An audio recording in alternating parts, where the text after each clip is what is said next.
ejiri ntị were anụ ife. Nwaanyị nna anọ, amụrụ m ụdị mmadụ nna anọ. Honestly, anụrụ m this lady mụ na ya na-agbata bili. Ọ mụtasigo ụmụaka, mana mgbe nnụbalị ya ifedo ịghọtago, ọ bata na-espend ego anyhow, ya agbụ ya nkịtị ịghọta. Ọ sị na o nwere ebe fa na-eje eme competition, ebe fa na-eme isi eme mbọ na Abuja ịghọta. Ọ sị ihe anụnwa na-eme oge ọbụla the same thing. Ọ sị m nne na ọchịchị this man anyị nọ na ya kịta anụnwa bịalụ tichesie mmadụ aka, everybody na-anụ ụdị ya. Ya wee kpọọ nwunye wee sị ya biko na ọ bụ na olisi allowance ya every month, nye ejezina nye ewetali ya another extra debt, na ama nkwụnwụzi o, na everywhere do tight. Mana nwunye ya chọrọ ịnụ. Ọ sị m nne na ife nwunye na-eme bụ ọ gaa salon, o mesie isi mee mbọ natagwa ya nye ede cheki nye etu a ka fa si emebu. Ya wee nọgidesi anya kwụsị, ya na-akpọ ndị home service because na ndị home service na-adụka cheaper, especially ndị bidosila ọfụ. Fabia just inyere efe ego moto na fa ga-ana glass, some na 10,000, some 15,000. Mana ebe nwunye na-eje na anị ya the lowest money a ga-anaghị ebe afụ for one thing or the other bụ 35k. Mana nwunye chọrọ ime gịnị? Ị na-ejeje na-emekwe ndị di ha ji ego. Nyekwela aka nne yọtisi ụmụanụ ọjụ, nyewela aka ekpe yọtisi ụmụanụ ọjụ. Ya wee kwụsịzịa ojesie bata gwu ya ego mie nye. Nwunye wee bido wee jibe ụgwọ.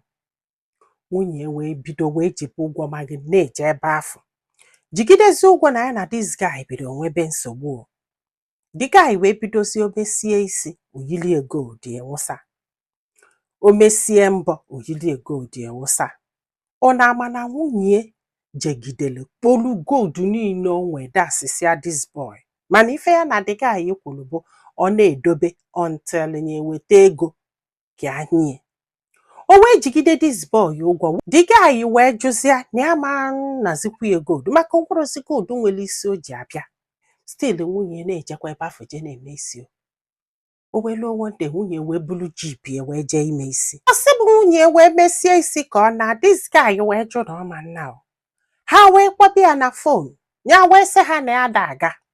Ịghọtagodi agwali agwa wee sị the guy ọ bala onye melizi ya megene ya kwụ ụgwọ.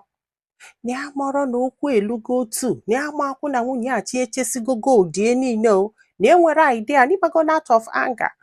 Ọ sị m ọkwa na ya. Na ife alụzikwa ebe na nwunye gbara keke wee ratara, na lute bata n'ụlọ wee bịa yọta ego wee nye keke.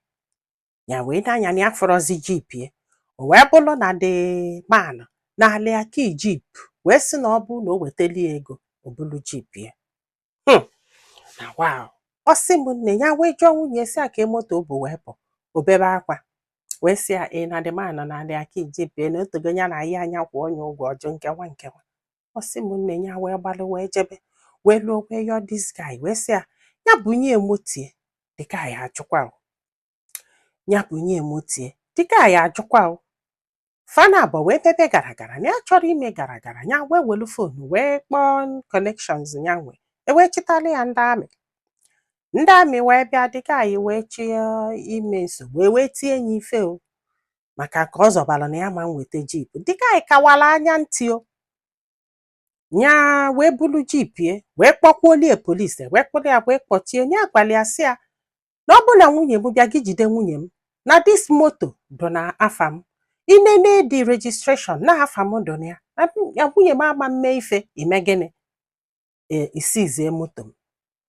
The guy wee jesie wee pụta ka akpọchisierie that day ịmago na abịa belu ọnya. O wee wepụ okwu kọtụ. Na nnekwu ife nwunye na-akọsị ya.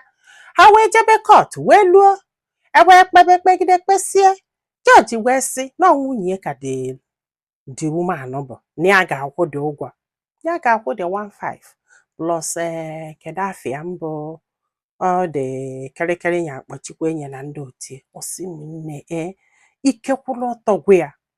Ikekwụla ọtọ gwe ya na ya mọrọ ife a ga-eme because na ọ bụrụzi nwunye ka a na-eche maka ya na not this guy.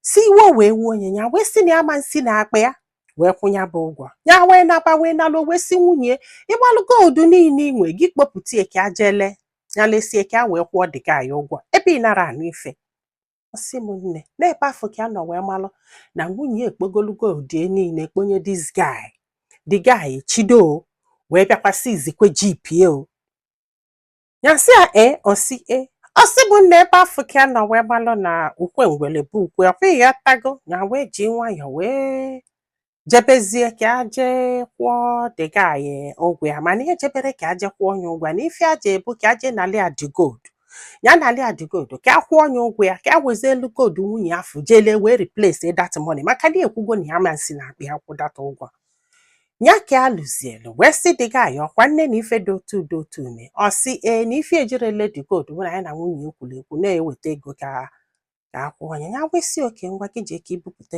dị gold wee je wee bupụta ya wee gbakọba ịgbakọsị wee kwụrụ na o nwere one particular gold na-efu among those gold that the gold dị very expensive ya kwesị a na ọ fọrọ ofu because na ifefa na-eme bụ nke ọ na-alị ya edese picture sign ya na ya natasị nwunye fancha niile wee jebe ewee chepụtasịa mana ewepụtara this particular one ịghọtago ya wee sị the guy ka ekwelu the gold the guy wee sị na ya marọkwa ebe ọ dị wee jụba ụmụ ọlịa gaa aka gị ọkpụ nwere ịma ebe the gold dị ya wee sị the guy na ya golu the gold 5M nọ ife ya golie o apụ ịghọtago so na kịta na ọ ga-ewezi elu 1.8 a sị na ya ga-akwụ ya wopụ ozi anya balansị fọ n'ime this guy adakwa na yoba biko si biko ka ife taa n'abalị bụzala anwụ ise na adụ sọrị nke nwa na-ekpe na-ayọ